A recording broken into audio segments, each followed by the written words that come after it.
What's up, everybody? 3 hacks and a movie once again with your hosts, me, Bentley, Emilio, and RJ here. and we just finished watching some Chappelle's sketches, but we also just finished watching a movie. yeah. Well, let's talk about the Chappelle show. No, I'm just kidding. Do you know black people? Classic sketch. I love that. That's top 3 for me for sure. So if we go into that territory a couple times throughout the pod, you know why. But we watched. Is this the last Sidney Lumet movie Yep. that he did? Is it Lumet Sidney or Lumet? Lumet. Yeah, Lumet. it's Lumet, yeah. I've always heard it say Lumet. Yeah, Okay, Lumet. so He's not French. Yeah, he's not French. But if he was, Lumet. No. Yeah, he's from Pennsylvania. Okay. Pennsylvania. Yeah, But yeah. this is his last movie. Yeah, we watched the last Sidney Lumet movie. R.I.P. And I guess. yeah, definitely a work of a master. Yes, the movie was Before the Devil Knows You're Dead. I don't know if we already said that or not. But No, we did not. okay, No, that's the title of the movie. Yeah. Before the devil knows you're dead. Yeah. Yes, it's based off a. It's an Irish saying. Well, I don't know if it's like a book. I don't know if this is a book or a movie. I looked it up because it said it's an old Irish toast or saying where apparently it's supposed to be like, you can spend 30 minutes in heaven or half an hour in heaven before the devil knows you're dead. Yeah, it's a well-known Irish drinking toast and blessing. The phrase "May you be in heaven half an hour before the devil knows you're dead." Yeah, okay. So expresses a wish for a quick and safe passage to heaven, implying a desire to escape the devil's notice or retribution after death.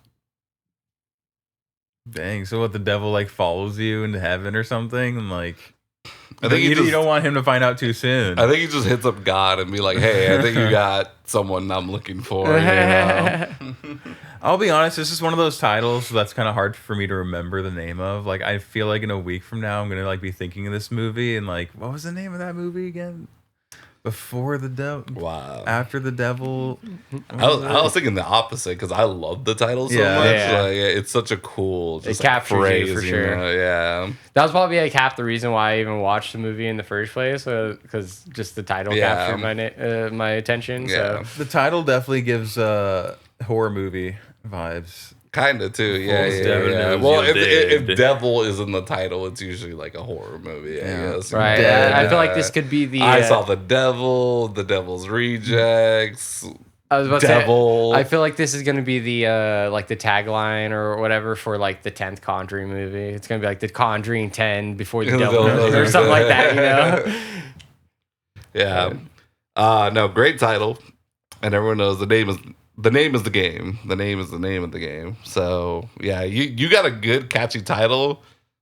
I'm already interested. Like, oh, okay. I mean, at the dog track, that's how I bet on the dogs, on the horse. Like, it's all about the name, bro. You know, when I used to smoke the devil's lettuce, it was all about the name, bro. Like, I was like, oh, that sounded cool. Like, let me get that one. the name is the game. See that? Yeah, it makes a lot of sense, man. Yeah. No, but yeah, this movie. So it's Bentley and I's first time watching it. Yes. This is RJ's. It was my pick. I don't know if it was you RJ's pick. mentioned Yeah, it was that, RJ's pick this it was week. my pick this week. So. RJ, how many times have you seen this now? At least 4 times now. Okay. I would probably say a little bit more than that, though. Okay. Probably 5 or 6. Dang. Oh wow. Okay. Gotcha. Yeah. Is this a movie you grew up on, or is this like very like late in life, like later in life? Later in life. Okay. I'd say probably like it was pre-pandemic for sure. I want to say, but I would still say it was within the last like 10 years. I Okay. discovered For it. sure. Yeah. All right. Yeah. Cool. Okay. It came out in 2007, but yeah, it was definitely within the last 10 years I discovered it. Okay. It was actually before I watched Dog Day Afternoon too.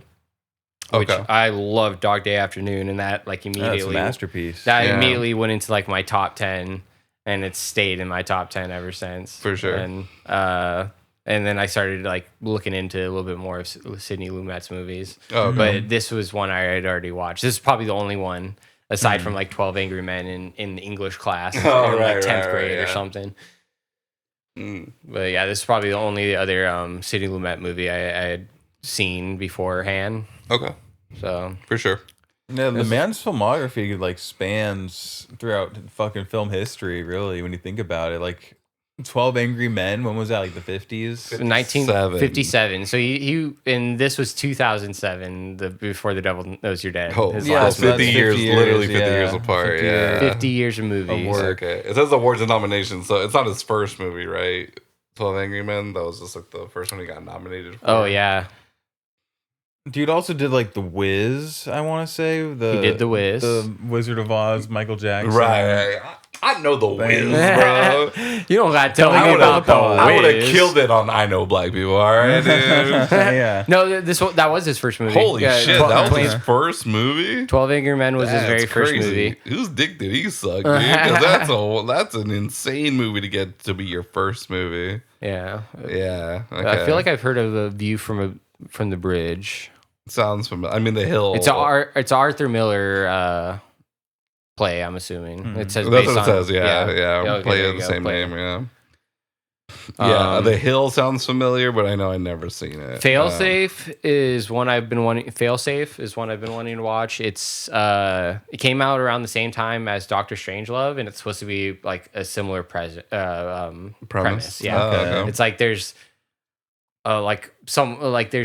getting signals that Russia is like going to drop a bomb on them, so they have to kind of decide whether or not to drop the bomb back on them. Oh, kind wow. of thing. Okay. Very parallel thinking. Yeah, But- and I think this one actually came out like 2 or 3 months beforehand. But this one's like a complete like political thriller, and then Yeah. Doctor Strangelove is like a black comedy. Right. Completely Okay. different movies. Totally. But yeah, Shit, he did the first child. No, wait, 72. That's way too young. Child's Play? Yeah. No. yeah, it's a different Child's Yeah, Play. I was about to say, yeah, because I was like, no, wait, that Child's Play is like way later. That's like in the Yeah, 80s, I think.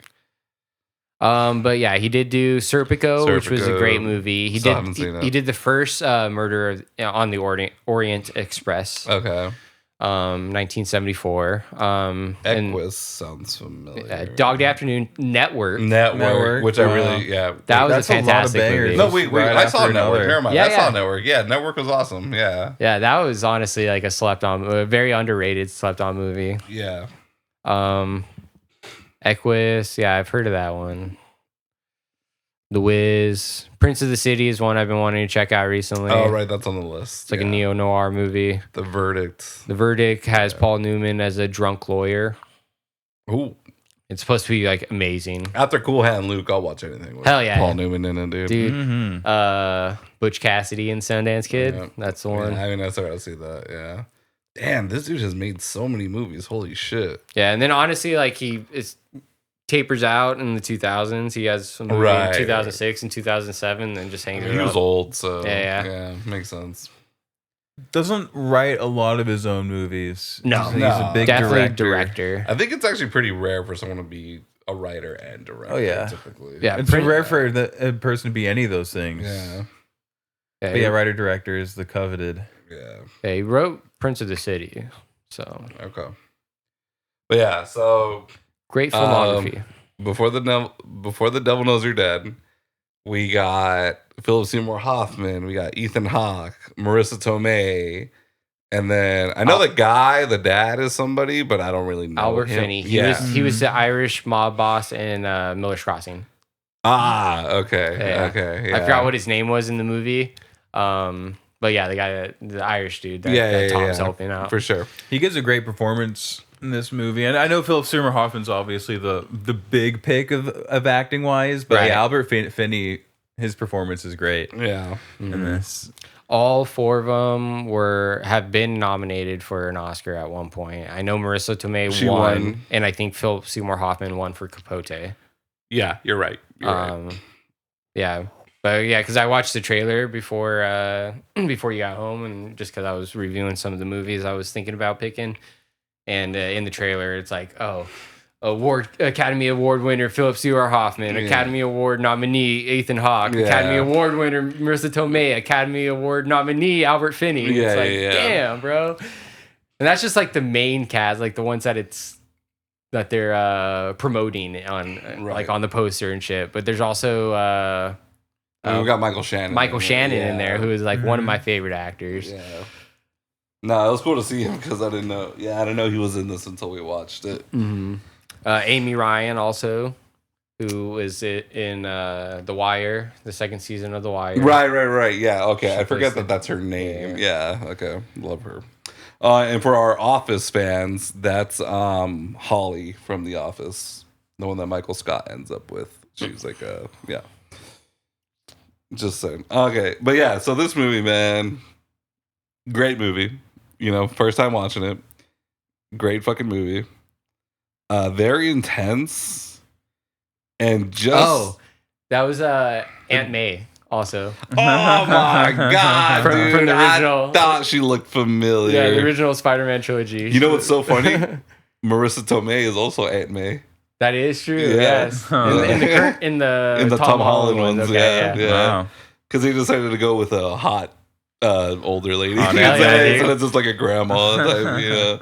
Hey, Marissa Tomei, bro. Yeah, She dude. was- I mean, Marissa Tomei is goated, bro. Like, You see more skin on her in this movie than you do in The Wrestler, where she's literally a stripper. right? Yeah, it's so funny.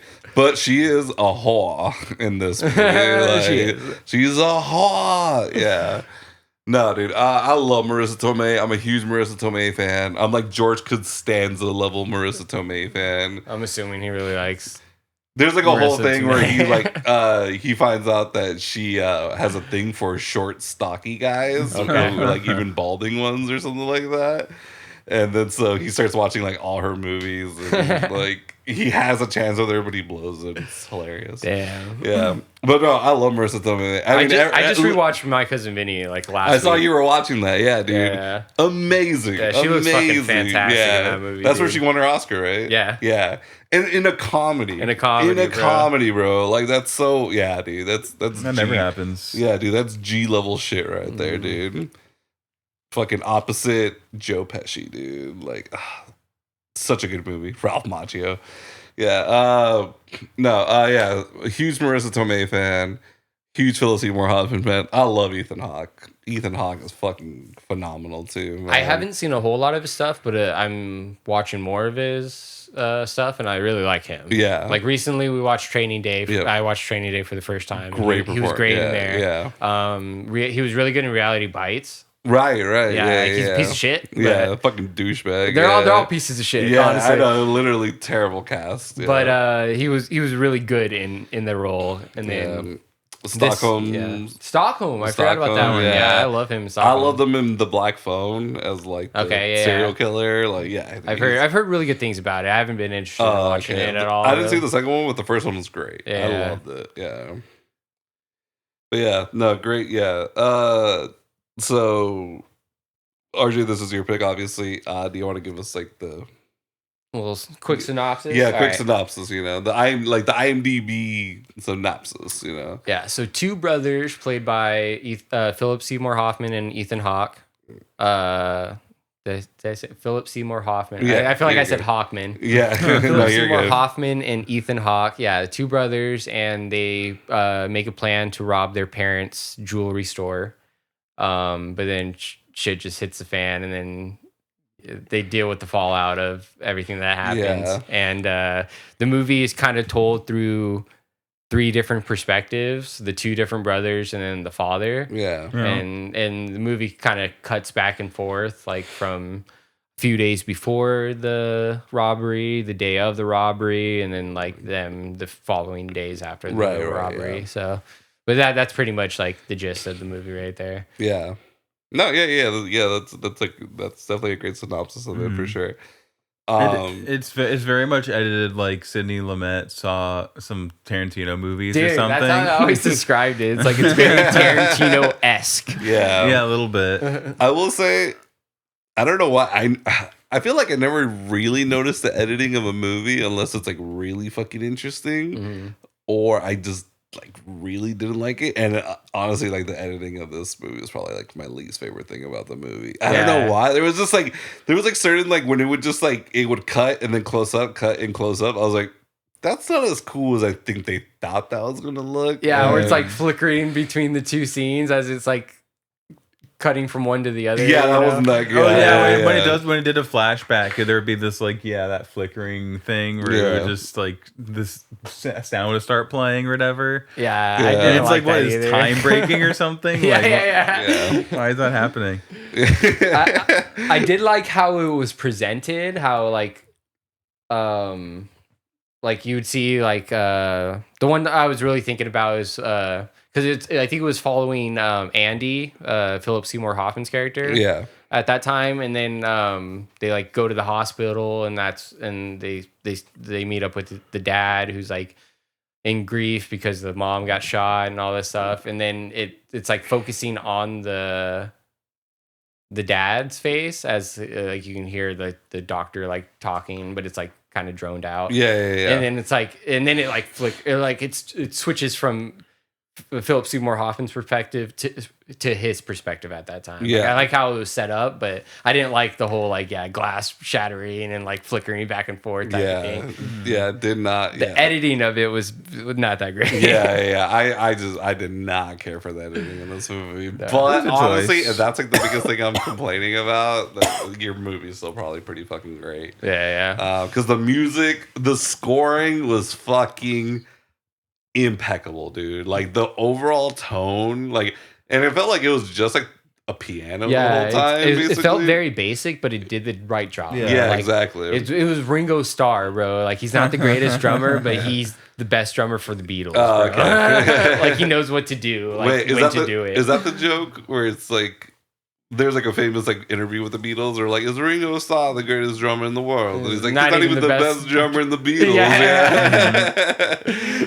Yeah, but he knows what to do and how to do it perfectly for the Right. Yeah, I love when a score is like simple. You know, like, Yeah, I just like, but it's simple, but it says a lot, and obviously that's whatever. It's not like an original idea, obviously, but Yeah, they're able to get I a fucking lot of love it. usage out of that like that little piano piece. Yeah.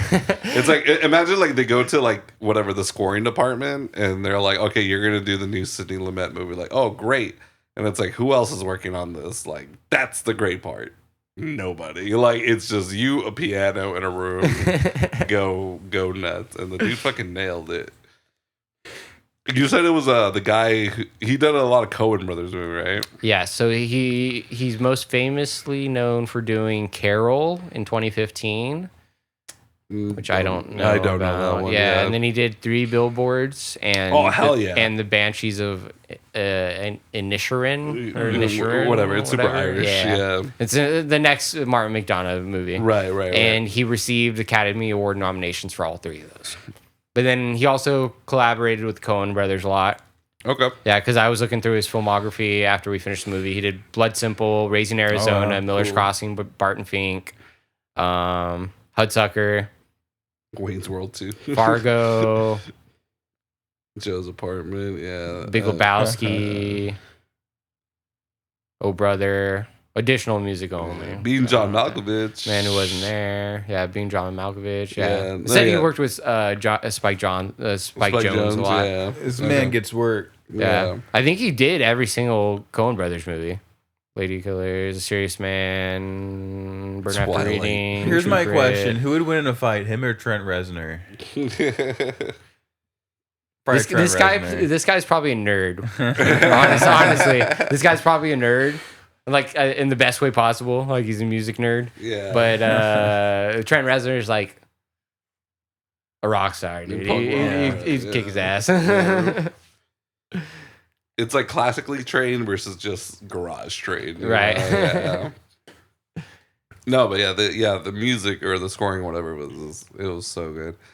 I loved even like I guess I don't know if it's technically part of the score, but I love the scene when they're getting ready for the heist or whatever, and then you can hear Ethan Hawke, he's just playing some random pop whatever from like the 80s or something. Yeah. Just some radio friendly hits. Yeah, and then the guy like he pops into like I love the idea that this dude has like a high CD. He's just like I gotta get pumped, dude. Like and I get it, right? Like you're about to rob a store with a gun, like you gotta get fucking amped up and shit. But I love the idea that they're like, this is my heist mix, you know? And it's like we're gonna There's just some like heavy metal music. Yeah. It was literally like thrash because he was like it was like rah, rah, rah. Like it was actually like screaming and shit. That was more like death metal. Something. But yeah, no, I love that scene. Yeah. Would have been a good scene if like he put it in and it played like Kids Bop or like Britney Spears on accident. Fuck, I grabbed the wrong CD. I feel like you can edit that pretty well now. And just like, yeah. Oh man, this movie. It's so like worst case scenario, right? I guess, because I mean we've seen heist movies where obviously something needs to go wrong or there's gotta be conflict. Yeah, obviously. Like obviously there's got to be conflict, like like something's got to go wrong, but there's going wrong, and then there's like, oh my god, and this is worst case fucking scenario. Yes. Like where most heist movies is just like, oh, the heist has gone wrong. We're surrounded by police. Blah blah blah. Whatever bullshit. Not bullshit, but whatever. But this is, bro, seriously, because like, okay, one, they're already robbing their parents' like jewelry store or whatever. Yeah, that's the crazy premise of the movie. Yeah, is that their crazy decision, Seymour Hoffman's decision, he comes up with it, is to rob his parents. Yeah, and like with his brother, and shit goes down. Yeah, because it's a small mom and pop shop in like the suburbs. It's not Westchester, which is a nice suburb of. It's New the York. highest. They pay the most taxes. Like that county, they pay the most. Like it's I don't know. I think individual person has to pay like the most amount of taxes. Like, oh really? In that county, like oh wow, okay. Yeah, something like that. Yeah, they're one of the highest paying like tax counties in the country. Okay, So, all right, for sure. Anyways, it's in the suburbs. It's like small mom and pop shop. And it's like, and like a nice like shopping, nice little like shopping plaza mall. or whatever. Yeah, it's in between a Foot Locker and a Claire's. Yeah. Yeah, I know it was like a nice place because it was you can see some like some health food stores and alternative stores and stuff like that, and this is back then, like this is that's just everywhere now.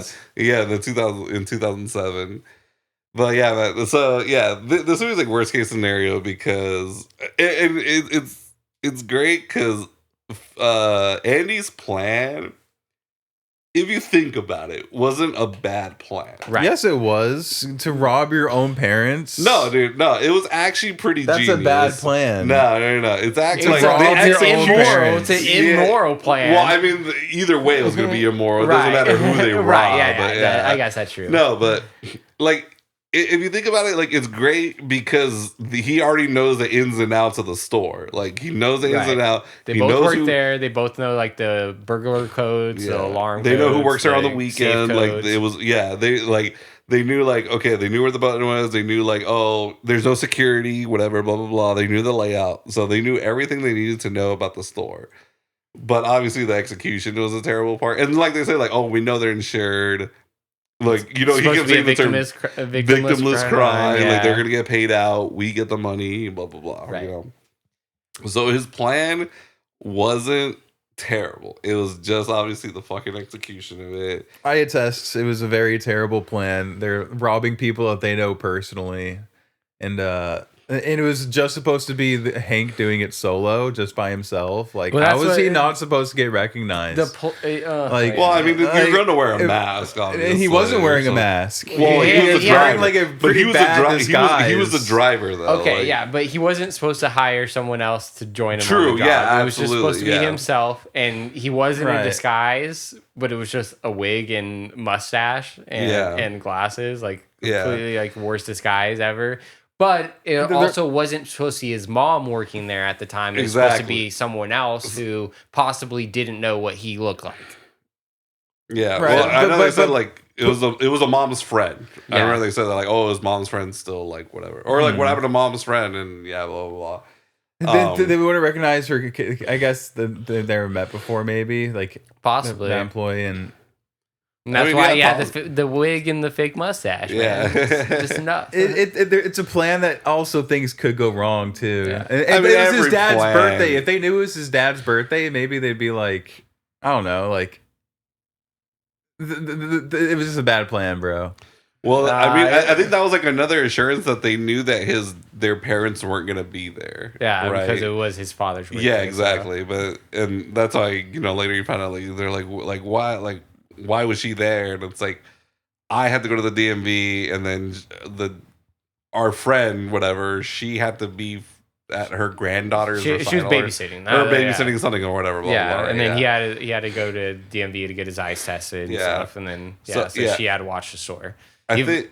Yeah, go ahead. Sorry, I was gonna say like Andy really did think everything out, but his big fatal mistake was actually more Hank's mistake of hiring another person, right? Yeah, and just escalating the whole situation. Well, the mistake was to have the plan in the first place. If you're not gonna win this battle, Bentley. Yeah, no, for real. It was a greatly. Everyone in the comments. Comment below. According to Bentley, get our comments up. Sorry, good no, go. I was just saying, get our comments up. Let's get the debate going. Yeah. According to Bentley, this movie should have just never been made. Then. With his argument, this movie should have never been made. Like, yeah, sure. Yeah. Well, funny Say enough, about Fargo funny enough, there was like a simpler plan in the grand scheme of things. He could with how the movie ended with them robbing his dealer. Yeah, he could have just done that from the jump. Yeah. But it's like the thing is. But then he would he was saying after they did do that it was that he had to pretty much flee the country at that point, right? Because his dealer would have had someone coming after him and all this other stuff. So it was that would have been the last resort kind of plan. Yeah, exactly. And the thing is you typically you don't rob your dealer because that's your connection, or right. whatever. Also robbing a drug dealer is probably easily one of the dumbest things you could do. So it wasn't really that much of an option until he had no options, right? And that's, it's a great way to play it out.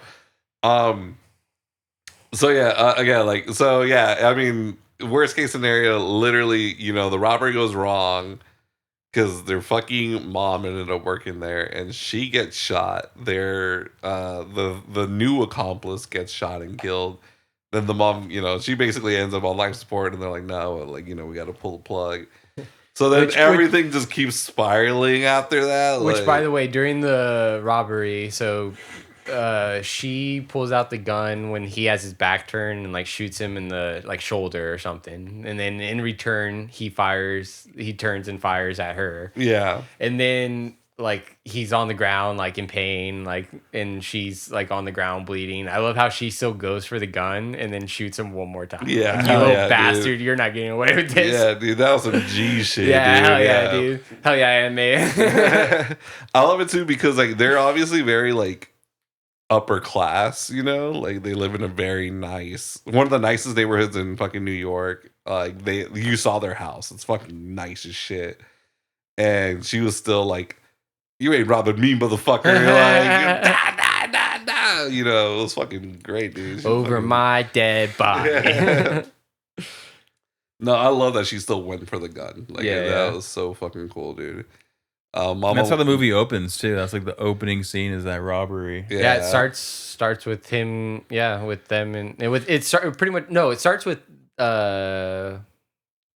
Andy, Seymour Hoffman in bed. Fucking Marissa. With Marissa Tomei. Literally the first shot you get is scene. him fucking her doggy I style. did block that out. And he keeps staring at himself in the mirror on some fucking Patrick Bateman shit, dude. Back and forth. He's double-sided on the mirrors. Yeah. Bro. He has a mirror on both sides. Yeah, so that's how it opens, and then they have little pillow talk after bed or after sex, and then title scene, and then it shows the quote. May you have half an hour in heaven before the devil knows you. Right, yeah. And then it goes to the robbery there, yeah. Such a great opening shot, dude. Reminds me of Eyes Wide Shut, and it's when we just opened up with Nicole Kidman's backside, bare backside. And I'm A+ directing and cinematography right there, guys. Like, Bro, way two of the to goats fucking- right there. Sidney Yeah. Lumet. Fat, sweaty, naked Philip Seymour Hoffman. That was the worst part of the scene for sure. I don't do it's so funny because like I knew Marissa Tomei was in it, but I didn't know who she played, right? Yeah. So when I found out that they're like the married couple and they're like fucking, I'm like, how the fuck? No offense, Philip. How the fuck would you get Marissa Tomei in the real world, dude? I was like, no way, bro. Philip Seymour How would Hoffman? George Costanza? She likes short stocky guys, bro. That was her thing. Yeah, because I remember thinking like, how the fuck did he land her? And then we like cut to a scene later where she's fucking Hank, Right. and they're brothers, right? So for a second, I thought like, oh, maybe she's like a whore, like an actual prostitute is kind of what I thought. And then I found out like, oh no, that's actually his wife, and his brother's banging his wife. Yeah. Worse, bro. Like, oh my god, terrible people. I don't know how two well put together people raise terrible kids. Right. Yeah. Well, the dad probably isn't all that well put together. Like he probably has a past history with the diamond business, and he knows that underground. Like, hints thrown in there. We do get a brief thing about that because I was wondering, like, because he starts doing this whole like he takes the investigation into his own hands type of situation because the police aren't doing shit. yeah, the police aren't doing shit. They don't have any leads, whatever, blah blah blah.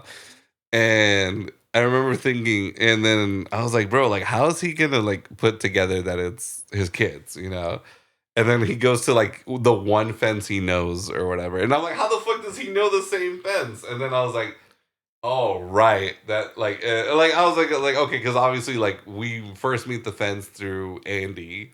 Right. And they're like, okay. And then it's like, well, I mean, the only reason why Andy knows the jewelry business is because of his dad.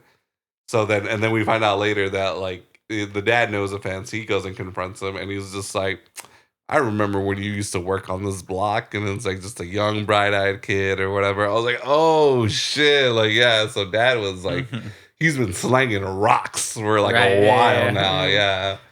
So that was a cool like connecting the dot, or like kind of circling back and connecting the dot a little bit, because I was like, bro, how is he gonna figure out that it's his son? Yeah. So that was a cool that was like, I was like, oh, you know what, I like that explanation actually. That was very well done.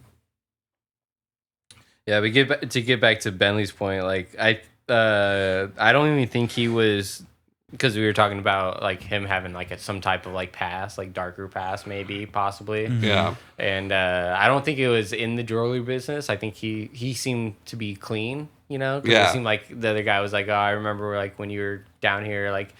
And you look down on me because you're like, you call me a crook. All that stuff. Yeah. Oh, right. But between the interactions you see with between the dad and Andy, you could see like he wasn't a great dad to Andy. Right. So like, Right. he definitely like in some sorts he wasn't a perfect guy. you Right, know? sure, yeah. I mean, yeah, he does say like sorry I couldn't be the dad you needed or Right. whatever, And then, but I really like.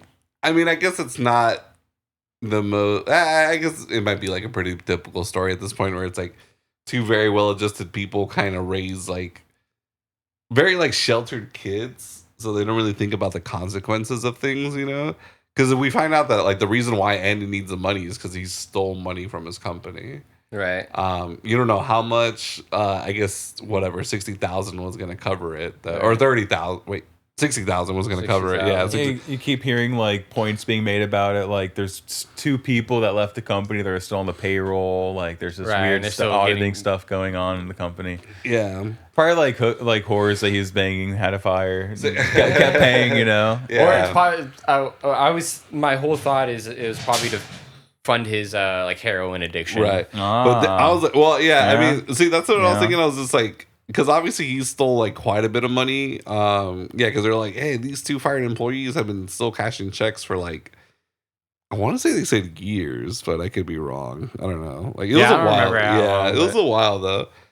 And I remember thinking, like, bro, how much heroin are you doing that Like you need $60,000 to cover this fucking debt, bro. I mean, you saw the dealer like set up. Like it's not just buying the drug. It seems like it's a whole experience. Right. It's like a den. It's just like a safe place to do it, basically. Yeah, it's like this guy has this whole like setup where it's like you can come over, you can shoot, buy here, you can shoot up here. I'll make you. He offered him food when he walked in, and he was like, have a drink. So like, you can tell he's been there for a while. Right.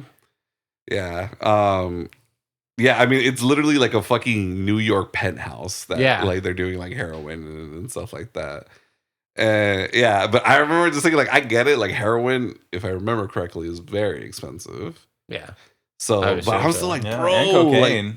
like $60K, bro. Like that's, or whatever, like however much. I'm like, that's so much, man. And like you said, like he makes like 6 figures. He has like a nice place, but it's nothing like crazy. He drives a fucking Saab from like the 90s. He has like all these things. I'm like, bro, like nothing really shows that he like spends this money on anything. Like on like he doesn't really have anything like lavish. Right. Besides the drugs, I guess, right? And a hot wife, obviously. But like, and I know she had some rocks on her, like she had some jewelry, but I'm like, your family's in the jewelry business. You probably got those at a pretty good rate, you know? So man, I don't know. I was just like, yo, really? Like all that money was going to the fucking heroin? It was probably the heroin plus just like a lavish lifestyle that he probably just couldn't afford, like type of thing. Like on his salary or whatever, he's probably just living more like above his means. Plus the heroin, like and stuff, just adds up.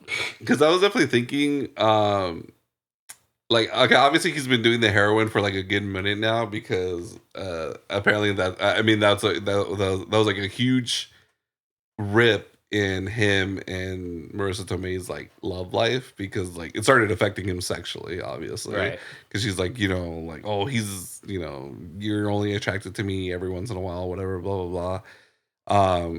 So for some reason I kind of thought that he started getting into heroin because he was freaking out about stealing the money and stuff, and that's just like a way to like cope, basically. And then later I was like, oh no, he was probably stealing the money to keep doing like heroin and all this like, crazy shit. Or whatever. I'd imagine he's doing the drugs because he's just a damaged person or whatever, and you see that damage like come out pretty often in his acting and stuff.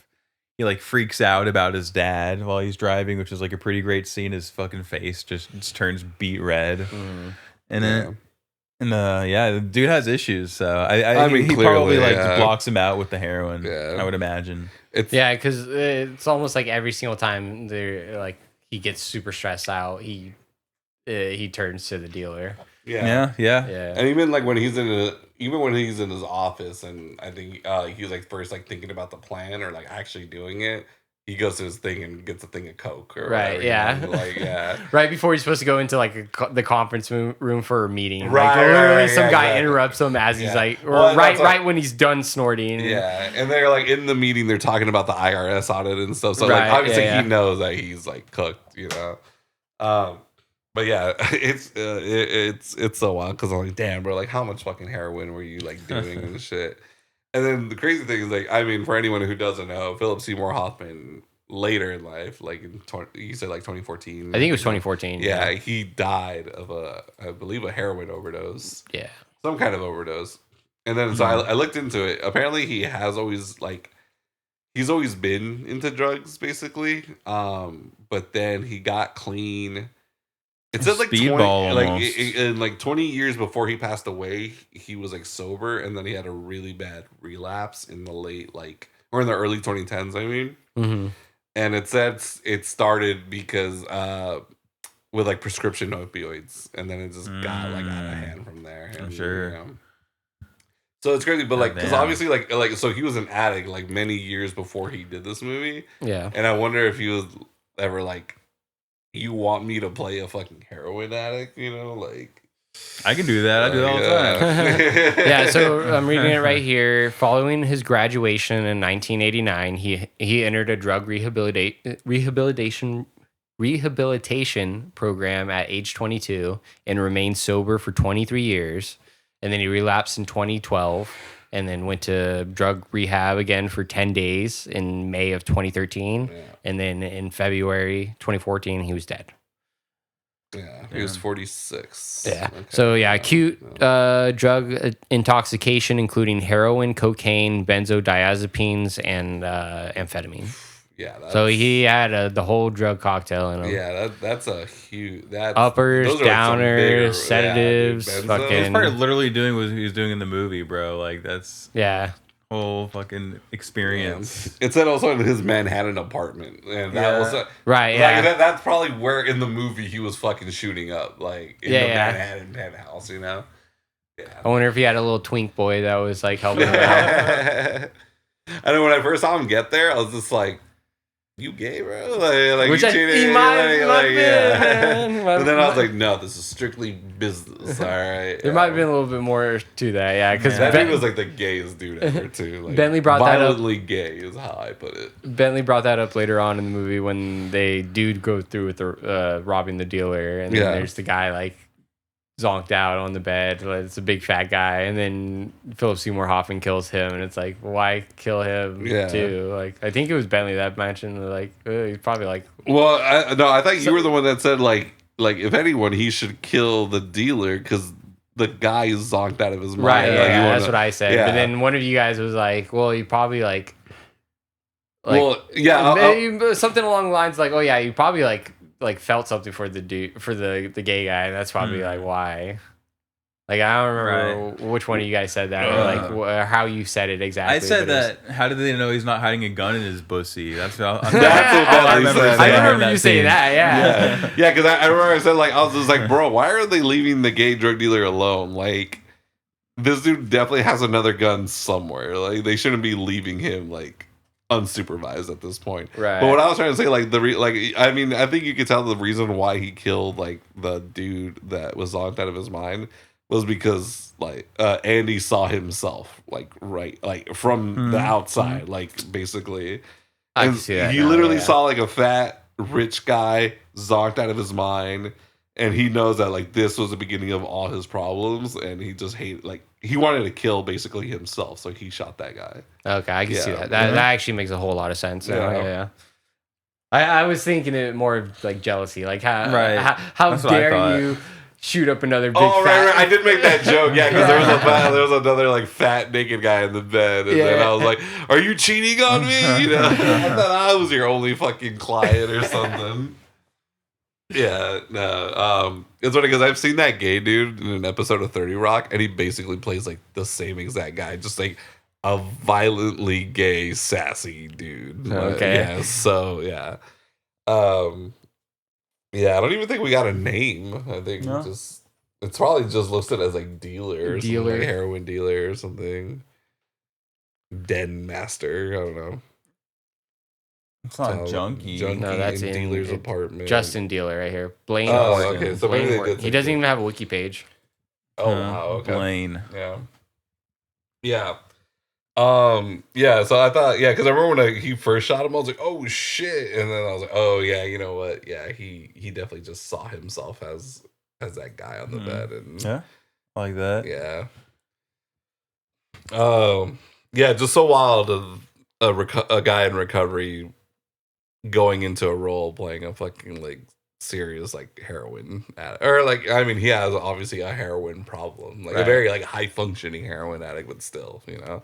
Well, it reminds me of after the first season of Californication, David Duchovny checked himself in for sex rehab or sex addiction. Oh, okay. It was like that was after the first season. It's like he didn't just develop it doing the one season. He was already a sex addict beforehand, and this probably like just triggered everything. Oh, for sure. You know. Dude, they probably casted him because of that, right? Because they already knew his history. Yeah.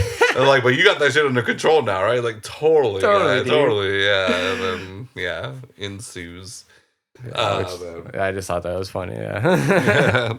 Like, it was always there. It's just like, that's set it off, you know?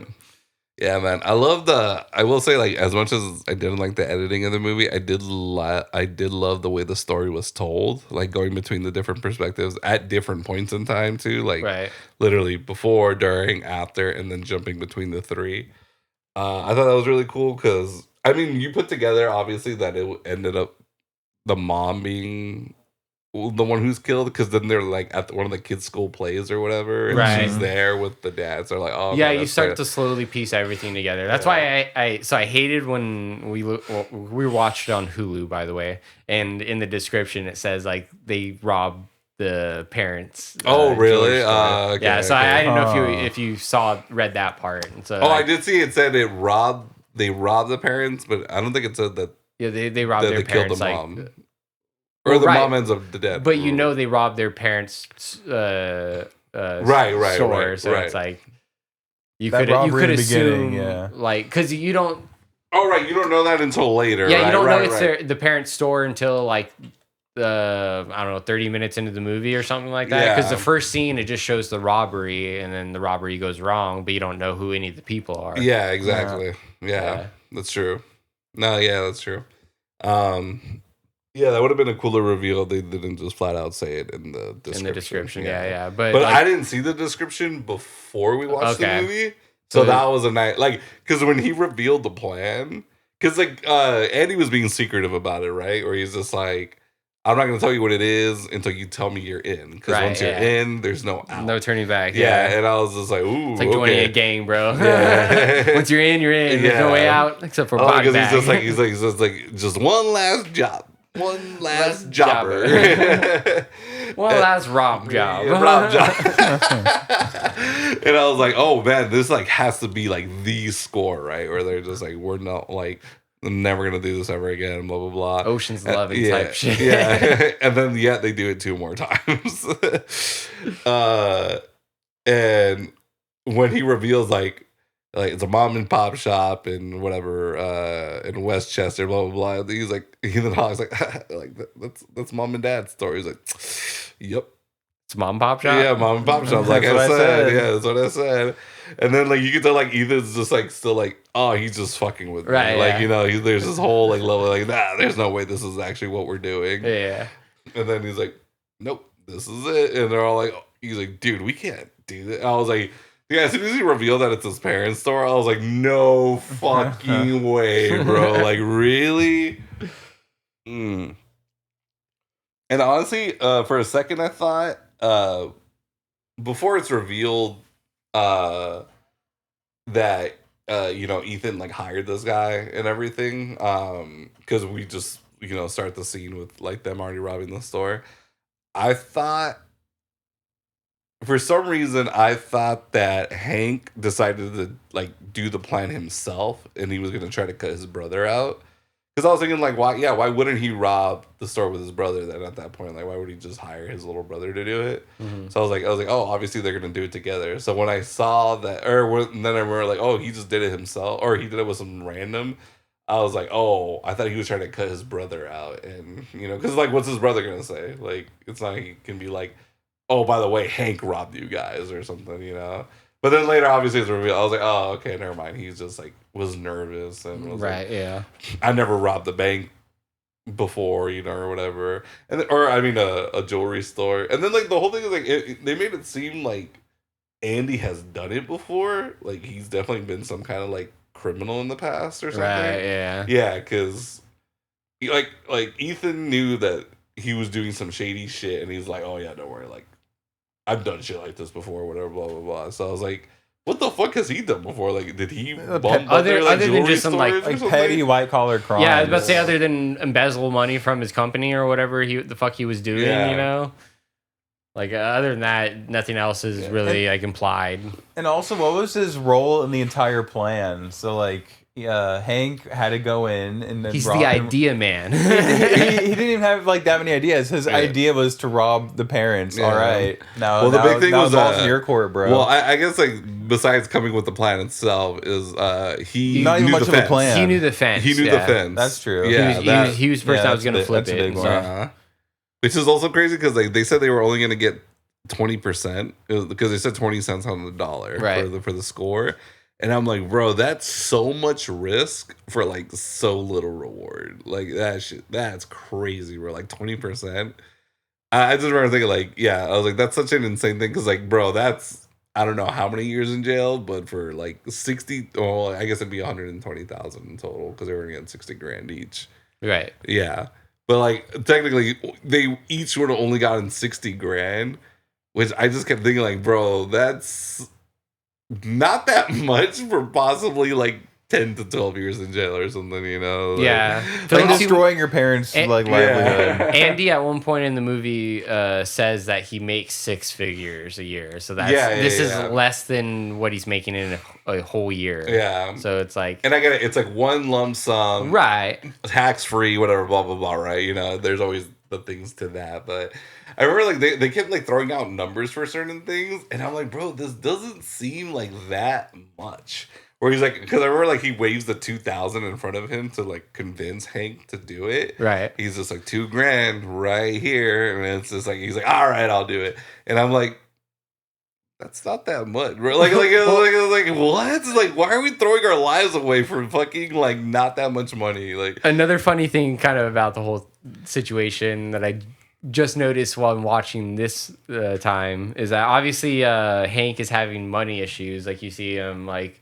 The ex-wife is like hassling him for the alimony, or no, the child support actually, and stuff. Yeah, like you can tell like he's already having money issues. But then the one thing that actually like sets him off to do the rob job is that he can't afford the $130 like field trip for his daughter. Yeah, like $130 was what like set him over the edge. Not the like $2,000 in child support he already owed his ex-wife, and probably fuck child support. And probably all this other money that he owes and stuff, but it's like that was the one thing that set him off was a $130 like field trip. He was like, "All right, I'm ready to do this job. Let's go rob a jewelry store now. Rob job. Let's go do a rob job." Yeah.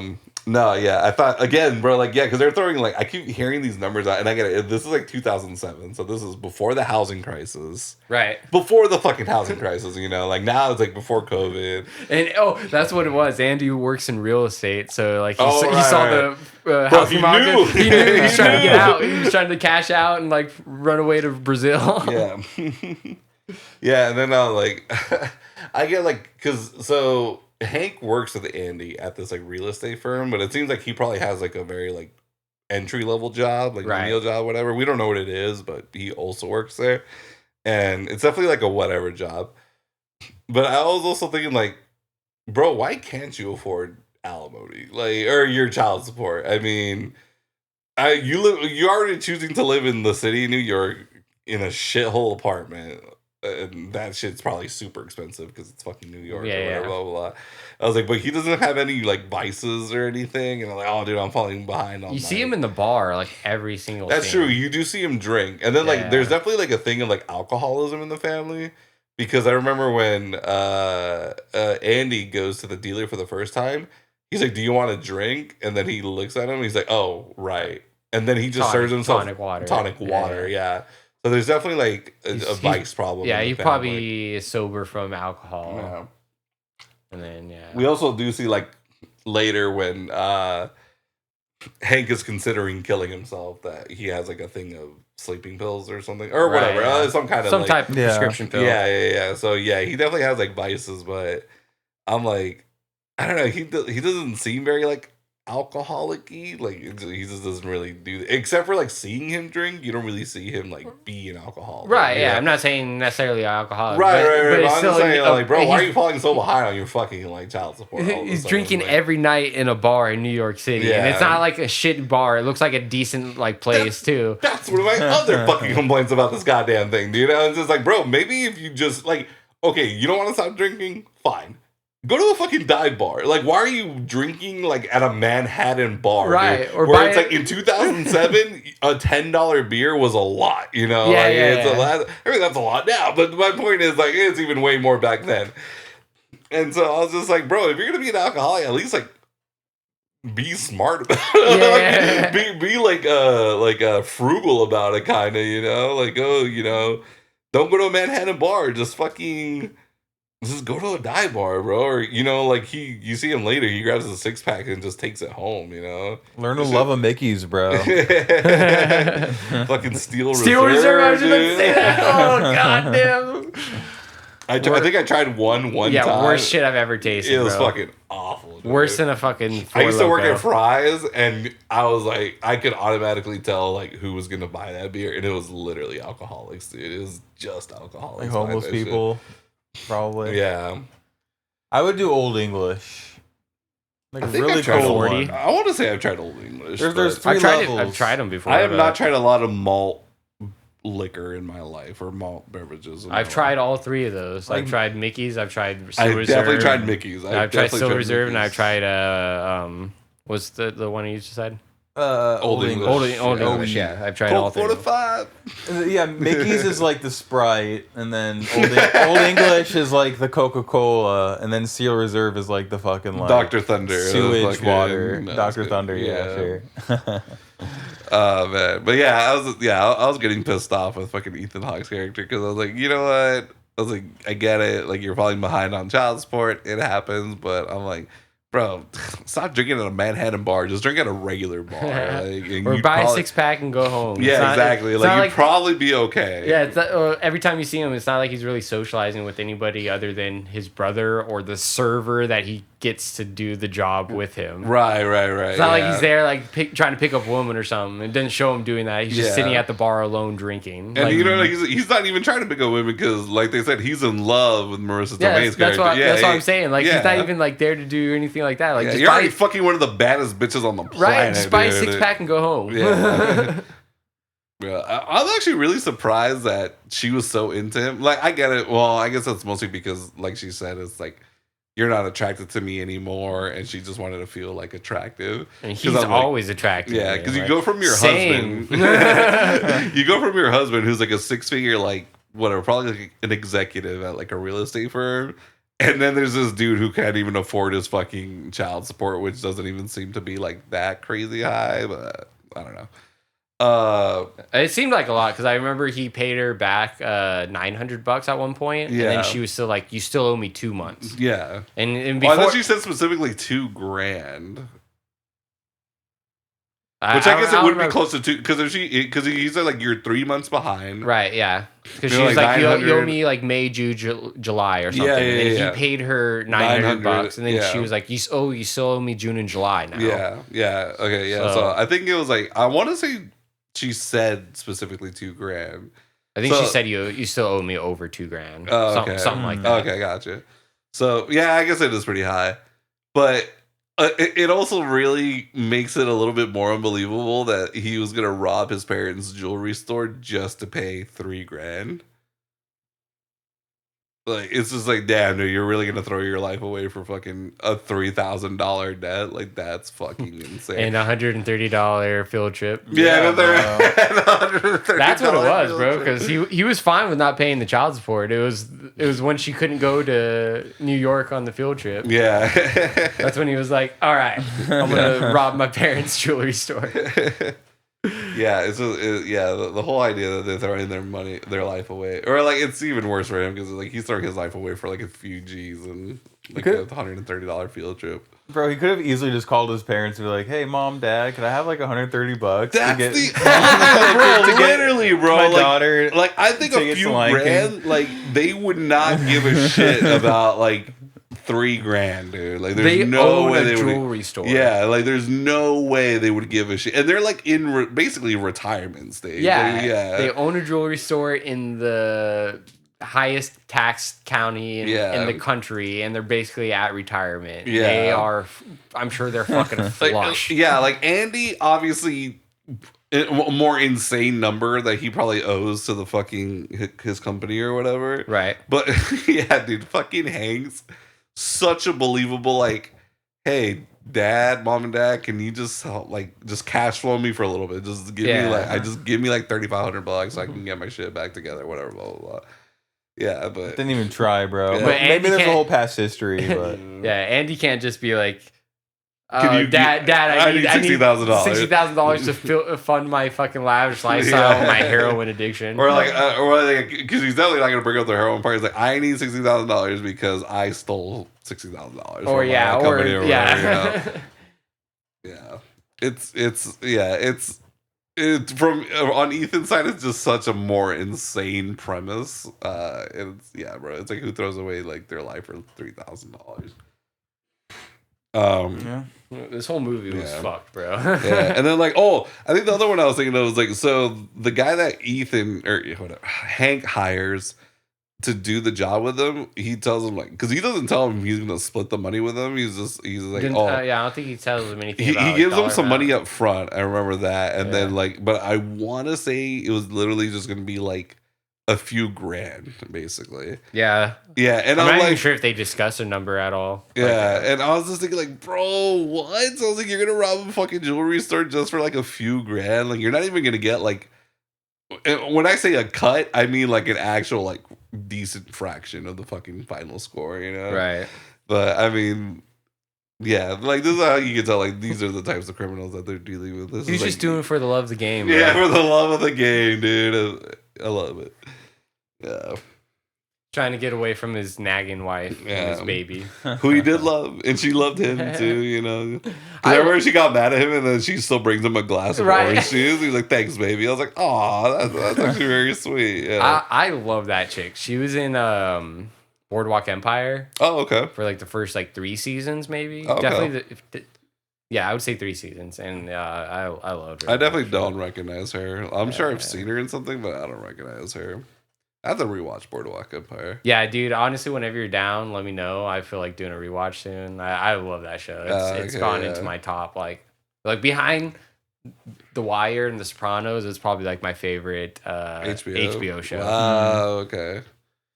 Okay. Like the last couple seasons too. I've heard it like they're not as beloved as like The, the, the first last season. the last season felt rushed. I think there were 6 seasons. Yeah. Oh, But okay. maybe 5. But the I would last think 5. I think it for was some 5 actually, yeah. But the last season felt rushed, and there was like a time jump for a few seasons. It almost felt like they got their like papers before the season started, and they're like, "This is gonna be your final season." So then they kind of just like rushed towards a finale type of thing. So it felt rushed at the end, but it still worked out pretty well, I think. Okay. Yeah, I was just reading her quick filmography, and I mean, I saw The Irishman, so maybe I recognize her from Yeah, that. I think she was Robert De Niro's either wife or daughter. Okay, probably more likely daughter. Right, but they also I did mean, the maybe like in his de-aging younger shit, years yeah. or whatever. Yeah. And then I watched *Halt and Catch Fire*. It said she was in season 2, and I only sort of remember season 2, so maybe that too. But yeah. She was in an episode of Marvelous Miss Maisel. One episode. Oh, okay. That was a great show, but I definitely. Yeah, I need to watch that. Yeah, dude. Speaking of, when you're down to watch that, let me know because I would love to rewatch *Marvelous Miss Maisel*. Okay, yeah. That shit's fucking hilarious. Well, maybe Wait, she was in *Sopranos*? Scroll back up. Alessandra or Alex in the Eloise episode and unidentified black males. I'd have to look it up specifically. yeah. Yeah, I'm not gonna remember that. She's 2 different people, so I'm probably just some bitch. and Right? that- Yeah. Supporting. Some bitch. That's her. It's literally credited as some bitch. She's probably Tony Soprano's like lover in one episode, and then like She was a gooba. A Yeah, like a very gooba. You know? Guma. Yeah. Yeah. Anyways, Yeah. But yeah, man. No, dude. Oh, bro. To me, I just keep thinking about this movie.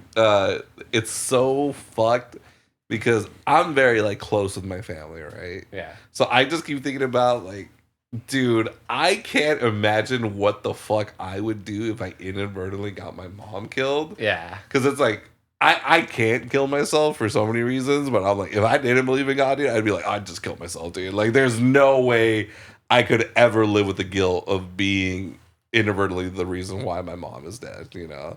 Just couldn't do it, dude. It wasn't that inadvertent in the movie, though. I'll I mean, say. it wasn't the intention. So. Right. Yeah, bro. Just fucking murk yourself at that point, bro. There's no like. I would just say like, if you don't believe in God, just murk yourself. Like you're not seeking forgiveness or anything. So Yeah, and that's the one thing. The one thing about the ending, that I wish you kind of get to see, is what happens with Hank.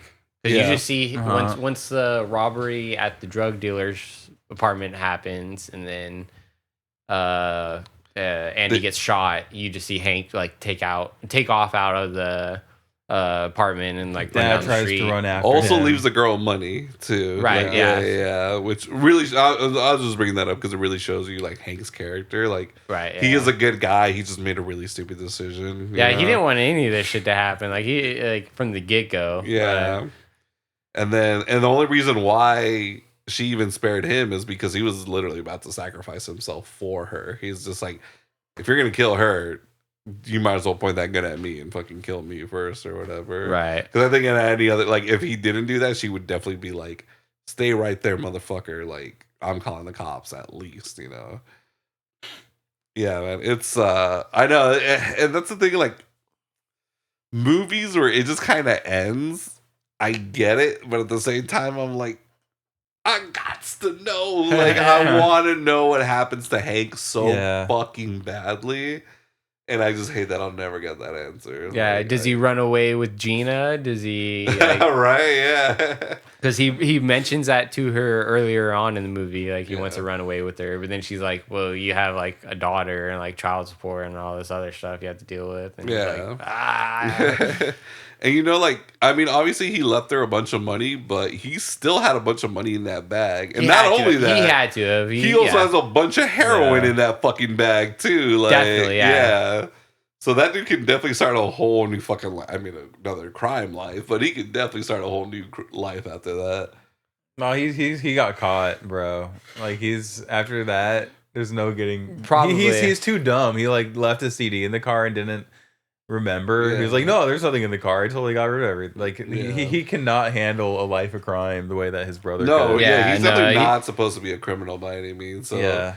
I feel like every time I see it in a movie or TV show where like someone comes into like, let's say a thing of drugs or whatever, right? They're always like, we're gonna do this one big sale because we can't sell this shit ourselves. So they'll take like, they'll sell it at wholesale, blah blah blah. We're gonna do one big score and then that's it. So I'm sure that's what his plan was going to be. But yeah, again, he's not a smart criminal by any means. So I wouldn't be surprised if he just gets busted later. Yeah. But I like to believe that he made it, and him and Marissa Tomei are happy. Yeah, you know? Maybe they ran off to Rio together. Who knows? Exactly. Yeah, because I don't think the dad would have turned him in or gone after him. Yeah, even though he was more the one that was inadvertently caused the death, you know. Yeah. But it's like I feel like the dad probably knew like. He got roped into it by Andy. Like exactly. That was probably the whole thing too. He probably knew like if anybody was the mastermind behind this, it was definitely Andy. Yeah, like, for sure. Yeah. He probably knew that like Hank was like the more weak or timid of the two, and like and he didn't even know that Hank was involved until he started following Andy, and they go to the girlfriend's apartment, and stuff, you know. And you technically still probably.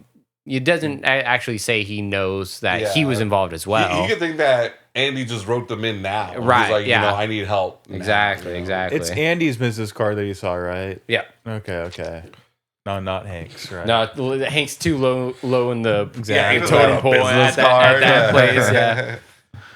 Yeah, because I know they mentioned a bunch of times that like Hank's like the fuck up of the family type of thing. Yeah, like that whole dialogue between the dad and and Andy outside of the house. You know, when they're like on the bench or whatever. Yeah, on that little picnic table. He's talking about like, oh, you like gave him so many more chances than you gave me, and it's like. I was like, yeah, he's always kind of a fuck up. And then like, I mean, you can tell he's definitely hard on like both his kids because at the whatever, kind of like the wake, you know, right? Andy or Hank takes off, yeah, and then he's like, oh, your brother was always a baby, and I'm like, damn, dude, like his mom just died, and you're really saying that about him. Like, I get it, that's your wife, but like, really, like you're gonna give shit to your son because he couldn't handle grieving his fucking mom.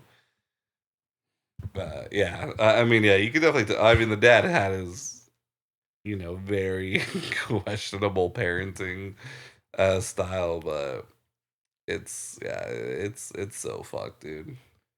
He snuffs out his son Oh man, when he's in the hospital and like I liked how he did it too. He knows exactly how to do it and get away with it. Like he takes off the electrodes off of Philip Seymour Hoffman and puts them on himself so that his the heart heart's monitor. still beating. Yeah. It's like, has he done this before, bro? Like, how does he know?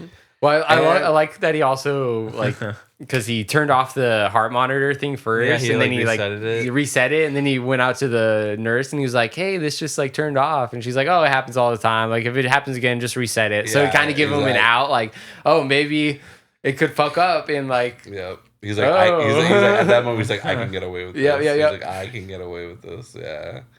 So, yeah, I feel like he had to have like been in the criminal world before, bro. In some capacity, blood diamonds, maybe. Blood diamond, maybe. I don't know, something.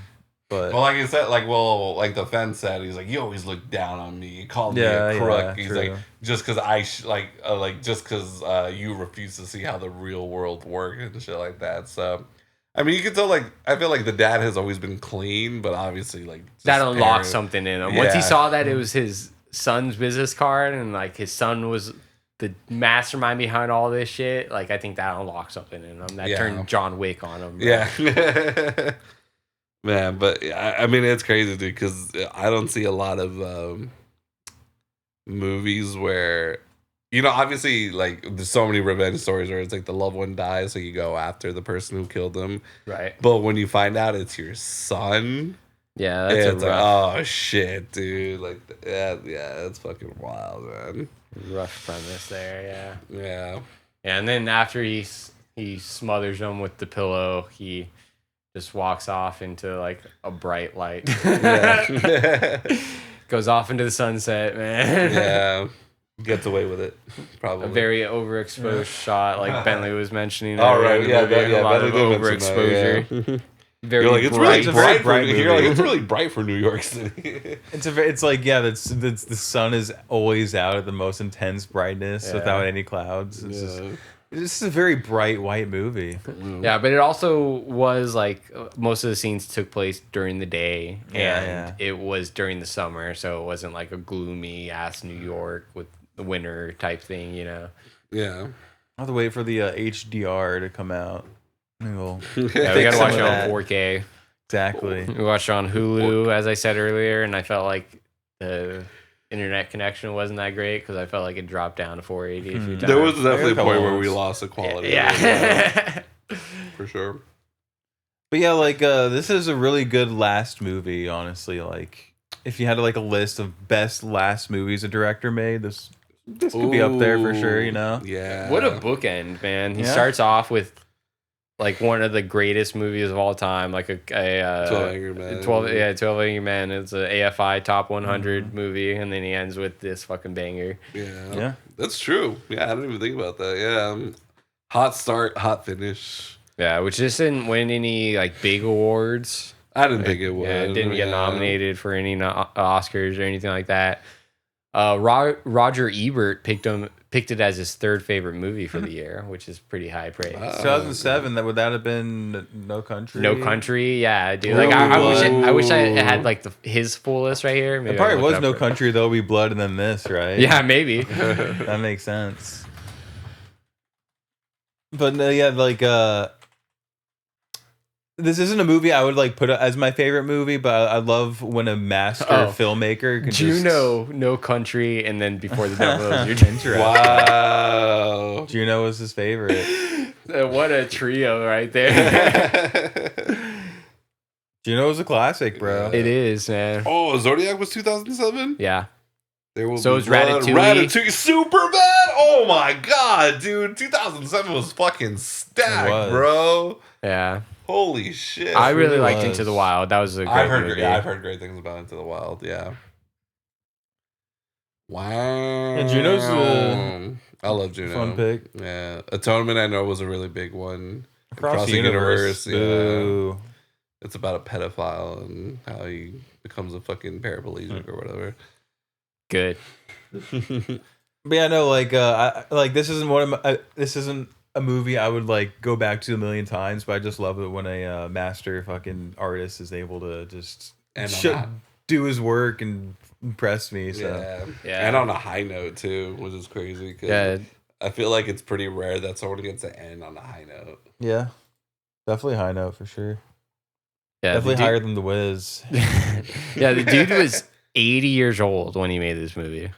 Damn. Like 80, 81 maybe. Well, that's how I feel about Michael Mann right now doing Heat 2. Oh, yeah, okay, yeah. He's old as shit right now. Is he? Yeah. Oh, I'm assuming he is. I mean, he started making a movie in the 80s. I think so. he's in his 80s now, yeah. Holy shit, 83. He's 83, yeah. Like, let the man... Well, I mean, he's obviously choosing this life, but let the man sleep, bro. That was a Clint Eastwood. He's not working on the new Miami Vice at all, is he? I don't think so. Maybe just like a producer or something? Because you know they're making a new one, right? I think I did hear something I think it's that. Austin Butler and Michael B. Jordan. Oh. Okay. Sure. Maybe I'm imagining shit. I don't know anything about Miami Vice other than Florida. You saw like an AI generated movie poster. Dude, I probably did. I can't. Right, all right. Oh, it's a TV series. Oh, wait, no, okay. no. The film is set to the original TV series. Never mind. It's supposed to be a film. Austin Butler and then Michael B. Jordan. Or eyed for the lead roles. There we go. Okay. Yeah, okay. Nothing yet. Nothing. I feel like I just saw that someone was actually cast though, and it wasn't one of the like main characters. We go back. Tom Cruise eyed to play the villain in Joseph Kosinski's Miami Vice. Maybe that's what I saw. Yeah, again, but eyed. I mean, that doesn't really mean anything. Yeah, but I could have swore I saw that someone was actually like officially cast. Yeah. Not more than just I. Yeah. Directed by Vincent Chase, dude. by. I mean, that'd be cool, I guess. I mean, yeah, he's already doing fucking... I mean, Michael Mann is doing the prequel to Heat. So, Heat, right. Yeah, Mann's busy. Which I think Austin Butler is the Val Kilmer character in that. I think you're right. Yeah. I think you're right. Which is funny. Yeah, Heat 2. It's, Leo's going to be in Heat it. 2 too hot, bro.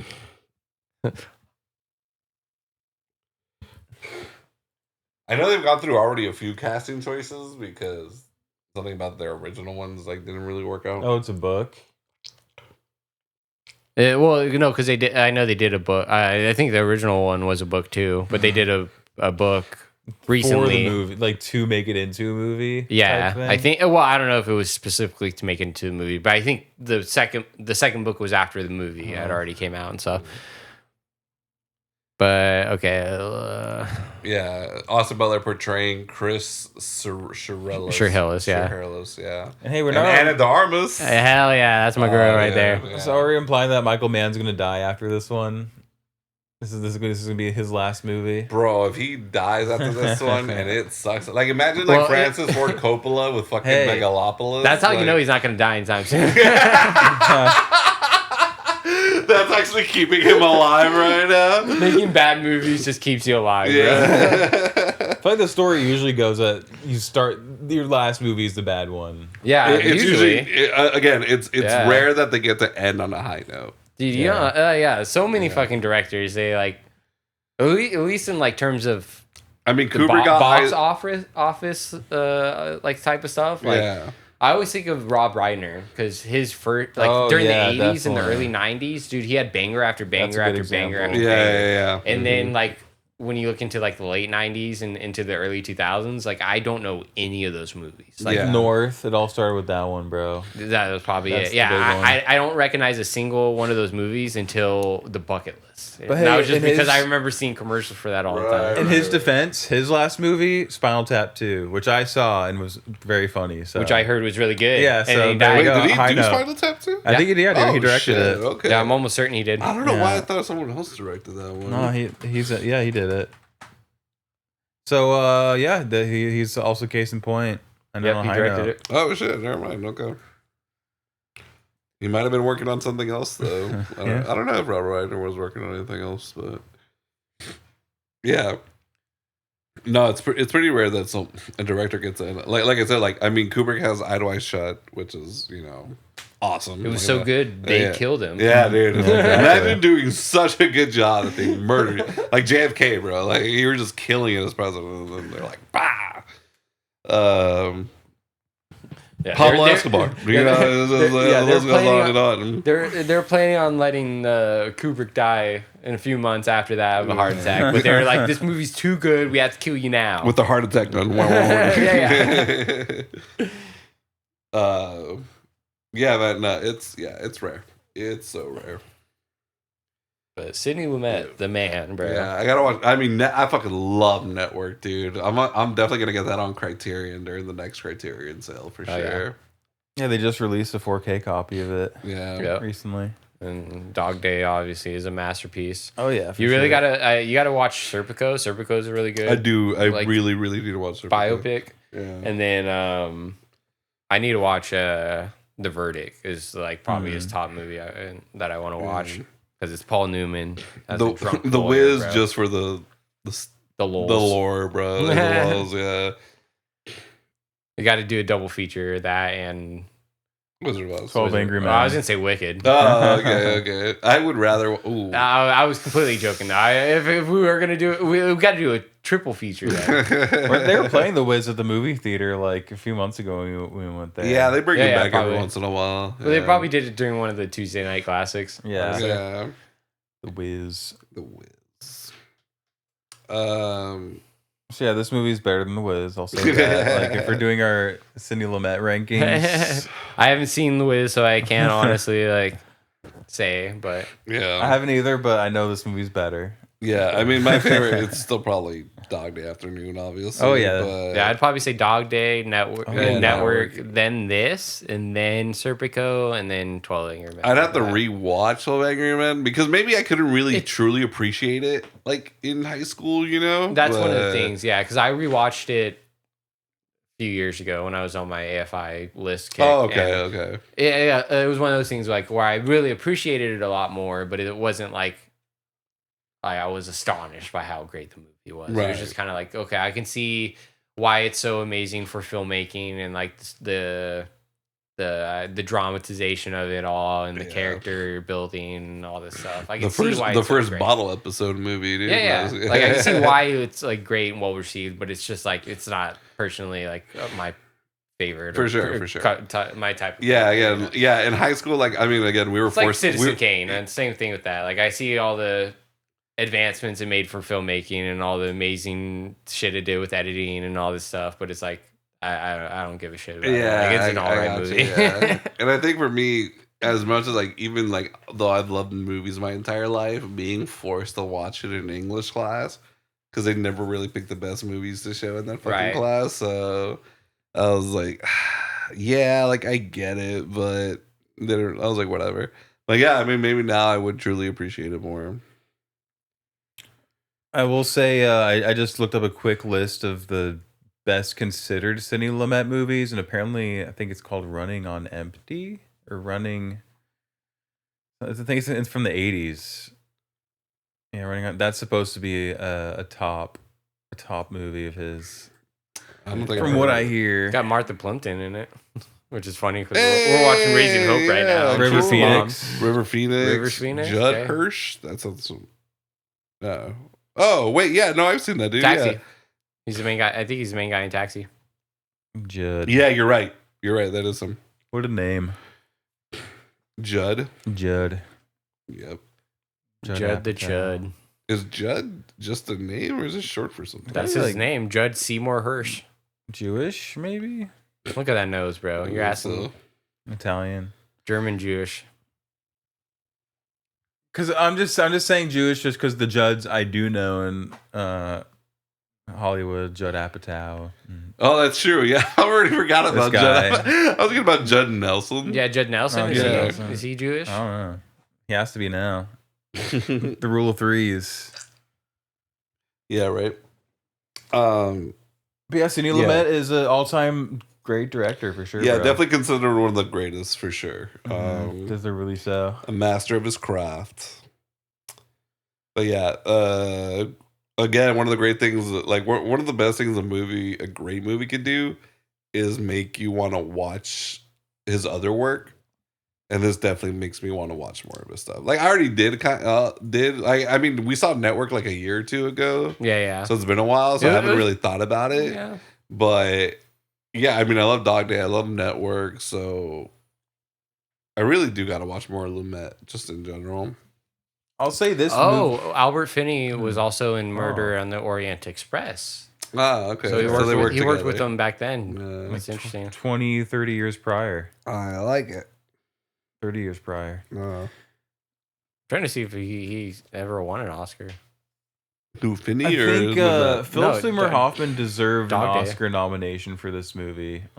Like, he probably deserves one for every fucking movie he's in, but he really gives a great performance. And the third act of this movie almost turns into like a character study of his character. And Yeah, the scene where he's in the car, like bawling about his dad to his wife, and then the whole scene where he turns the gun on his brother, and he's like, "Maybe I should kill you." Like, it seems like a pretty damn good idea. Yeah. Or he finds out that his brother's cheating on him, and he's just standing there, like not even like giving out any emotions. That was a good one too. So perfect, bro. Yeah, that car scene is probably like where he really shines and shows his like his capabilities as an actor. But man, dude, there was something about the dad, Albert Finney, like that whole movie, dude. He had like this quiet rage about him that he like personified basically the whole fucking movie. Yeah. And it was dude, it was just so good. It was so enticing. I fucking loved it. No, he was great. He's never won an Oscar. Sidney Lumet. That's wild. Nominated 4 different times for best director, 12 Angry Men, Dog Day, Network, and then The Verdict. I wonder who he lost to for Dog Day. And then he was nominated for 75? adapted screenplay for 75 could Yeah, have been who won the 70? Godfather, right? Ooh. No, maybe Godfather 2. Yeah, look at 70. Best Picture was One Flew Over the Cuckoo's Nest, and then that's too good of a year. That was one of those clean sweep movies. That's too good of a year. Shit. Dude. Yeah, no, that was one of those like clean sweep movies. Like none of those movies like can win. Yeah, because like Milos Forman won. Barry directing. Lyndon was the other nominee that year. Oh Dude, shit! Robert Altman for Nashville. Yeah, Jaws. I'm sorry, but Nashville's the worst choice to win out of all of those. Jaws would have been so great. Jaws would have been dope, but they weren't gonna give a horror movie that.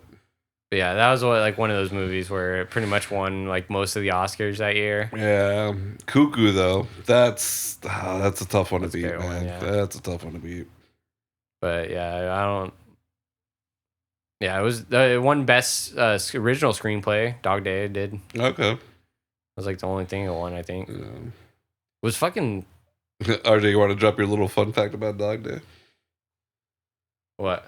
That you knew the granddaughter or whatever? Oh or no, it was like a cousin or something. But Shannon that we used to work with at right. Her like mom's cousin or something was the guy that Al Pacino's character is based off of. Yeah, because like she was not a movie buff at all. Like, and I remember like mentioning that movie at some point. And she was like, "Oh yeah, like my cousin or whatever is." The Sunny character is based off my cousin. I was like, what? Guess don't get on her bad side, bro. But yeah, no, great movie. Yeah. So is this one. Yeah. I mean, I don't really know what else to say about this Before the Devil Knows You're Dead, honestly. Sick cast, sick title, sick director. Yeah. Sick story. Scoring was sick awesome. scoring. Yeah. 6 all across the board, dude. And not the number 6. I mean, like 6, bro. 6. Just a bunch of 6. Sidney Lumet, this movie just proves that he is like still has it when he was like 80 years old and dying. Yeah. So I mean, just that in and of itself, and That's probably why everyone gave such quality a great movie. performance, dude. They're just like, bro, this might be Sidney's last movie. And then he was telling everyone, like, yo, don't fuck this up, all right? Because I'm doing something. I'm trying to end on a high note, all right? Fucking did it. Yeah. Also, Marissa, I remember I brought this up when we watched The Wrestler. I was like, I love how Marissa Tomei waited till like she was older to be like, you know what? I'm gonna let people see my body now. And I was God like, bless. Yeah, she did the world such a huge favor with that one and The Wrestler. if I had a criticism of this movie, it would be that I don't love the look of it necessarily, like how bright some of the outdoor scenes are and stuff, and then also like the colors of like the interior like rooms and stuff, just like so, like just they felt so flat. It was just like brown or that like It was a lot of like shitty like rundown apartments that a lot of the scenes are based in, honestly. Like the only interesting setting was that bar that Hank would go to. Yeah. It's kind of that colorful. or the penthouse apartment where like Yeah, I mean, the penthouse was like there you go. Yeah, I mean the penthouse and then the parents' house were like the prettiest things to look at. But I really liked actually how they showed the fences like office or whatever. Oh yeah, because that's exactly how I would picture a fucking like jewelry fences place, dude. It's just so like dingy and sketchy and just fucking like, oh bro, yeah, you got to be careful here because you will get fucking murked, honestly. Yeah.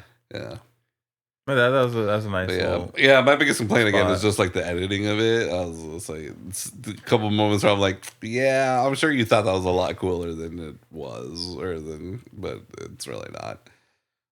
But yeah, everything else, I mean, no complaints. Honestly, thoroughly enjoyed this movie from beginning to end.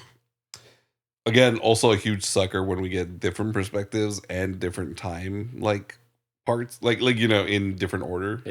Not just weapons, not from beginning to end. Yeah, right, dude. Yeah, honestly, this was like weapons. Like pretty much took that whole idea from this movie. Yeah, like I don't know exactly if he was influenced by this at all. Yeah, pretty sure he wasn't, but I mean, maybe who knows? But just always a sucker for these types. Just kind of, I guess, like my final thoughts. Loved it. Loved basically everything about it. I would really recommend this movie to people who love like a good like crime drama. I guess because it's not a whole lot of action. Yeah, not a whole lot of action. I wouldn't even say it's like a slow burn though, but it's very dialogue heavy, obviously.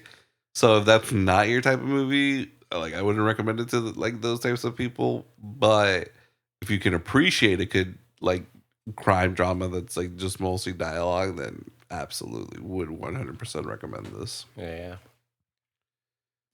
I'd recommend this to any film nerds or any like I would recommend some other Lumet movies before this one, probably like Network or. I mean, I think Dog Day is just going to set too high of a bar, but yeah, for sure, I would still put like.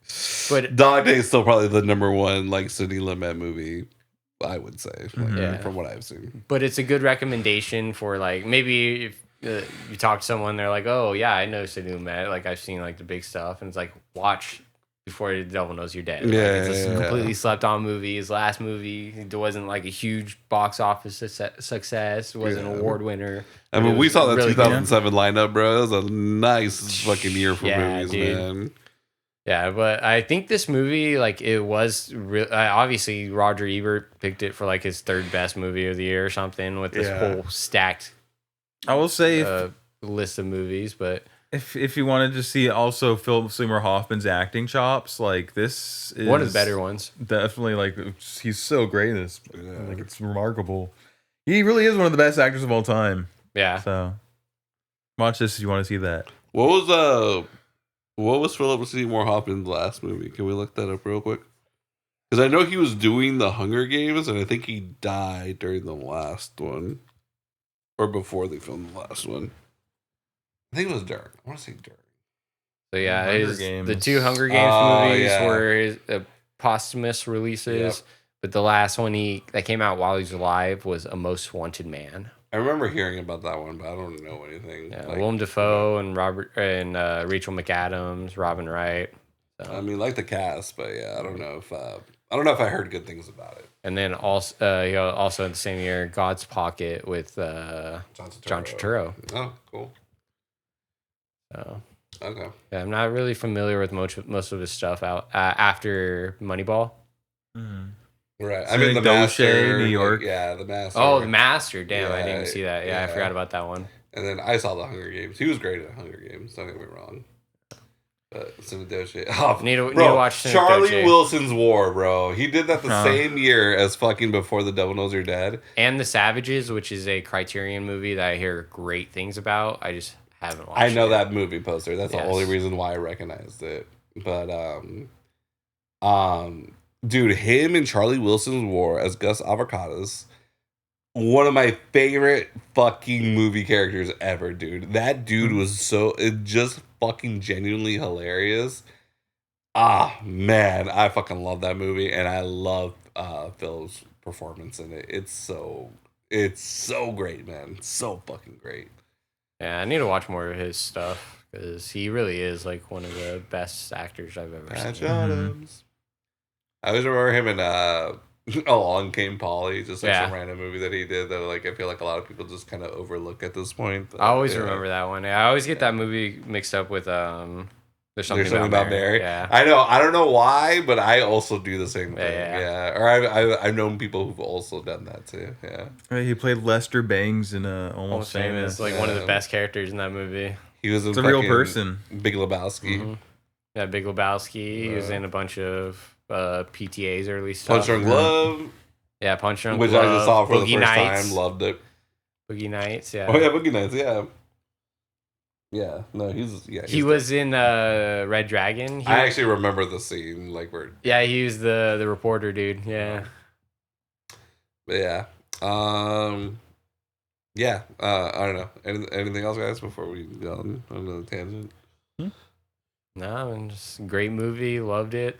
Loved Sidney Lumet. Loved most of the cast. Yeah. All right. Yeah, I'd give it like if I had to rank it, maybe like a 7 out of 10 or whatever, just because I'm ranking it with all the other movies I've seen of his too. So yeah, it's a good flick to watch. Honestly, like not too many negatives. Yeah. I would definitely give it. I'm closer to an 8 for sure. Like I'm hovering around an 8. Yeah. But yeah, I mean, no real complaints about it except for the editing.